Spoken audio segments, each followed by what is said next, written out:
الحمد للہ نحمده ونسلم علی رسوله الکریم اما بعد فاعوذ باللہ من الشیطان الرجیم بسم اللہ الرحمن الرحیم۔ آج کی میری گفتگو کا مقصد تمام طلباء اور طالبات کی اصلاح کرنا ہے۔ ایک واقعہ ہے جو سب سے پہلے میں آپ کے سامنے پیش کروں گا، جس کو علماء نے نقل کیا ہے۔ وہ لکھتے ہیں کہ ایک وکیل تھا، صبح صبح وہ کچہری جانے کے لیے تیار ہونے لگا۔ اس نے غسل کیا، کپڑے وغیرہ چینج کیے، ناشتہ کیا اور جانے سے پہلے وہ اپنی ہاتھ کی گھڑی یعنی کلائی کی جو گھڑی تھی وہ بھول گیا۔ باقی سارا سامان اس نے اٹھایا اور کچہری کی طرف چل پڑا۔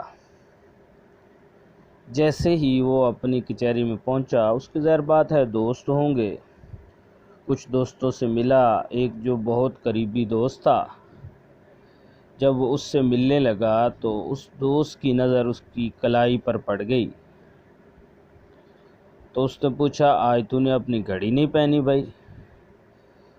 تو اس نے کہا، ہو میں تو گھڑی گھر بھول گیا، نہایا تھا تو پھر دوبارہ پہننا یاد ہی نہیں رہی۔ یہ جو ساری بات تھی وہ ایک چور لگا لیں، ٹھگ لگا لیں، وہ سن رہا تھا۔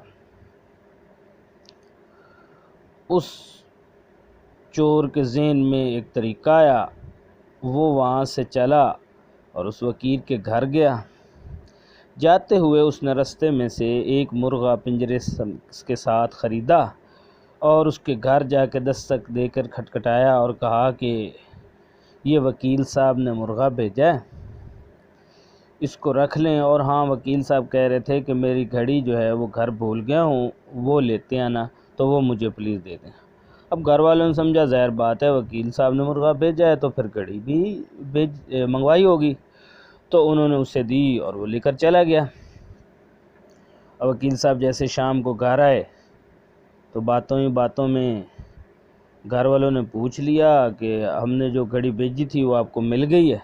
انہوں نے کہا مجھے تو کوئی گھڑی نہیں ملی۔ انہوں نے کہا آپ نے تو خود منگوائی تھی۔ تو کہنے لگا کہ میں نے تو کوئی گھڑی نہیں منگوائی۔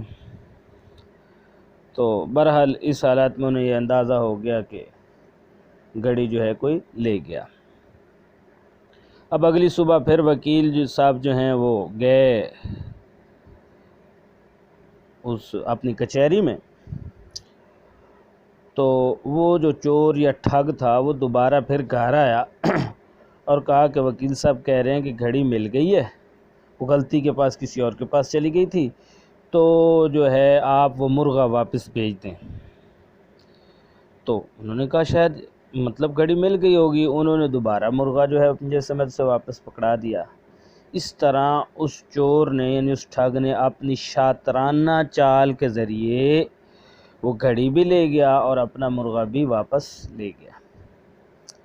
تو علماء لکھتے ہیں کہ اس کی پوری جو طریقہ کار تھا وہ شیطان کی طرح تھا۔ ہم انسانوں پہ شیطان اسی طرح حملہ آور ہوتا ہے۔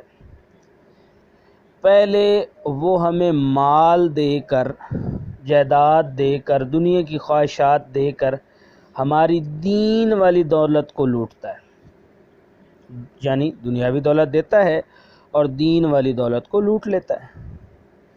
پھر جب ہم دنیاوی دولت ہمارے پاس آ جاتی ہے، دین کو ہم گوا بیٹھتے ہیں، تو پھر دوبارہ ہماری دنیاوی دولت کو بھی اس پنجرے کی طرح، مرغے کے پنجرے کی طرح اس کو بھی لوٹ لیتا ہے۔ یعنی ہمارے پاس دین بھی نہیں رہتا، دنیا بھی نہیں رہتی۔ اس طریقے کے ساتھ شیطان ہمیں کیا کر رہا ہے؟ برباد کر رہا ہے۔ ہمیں اپنی دین کی دولت کو ہرگز ہاتھ سے نہیں جانے دینا چاہیے۔ دنیا جائے تو جائے مگر دین نہ جائے۔ والسلام۔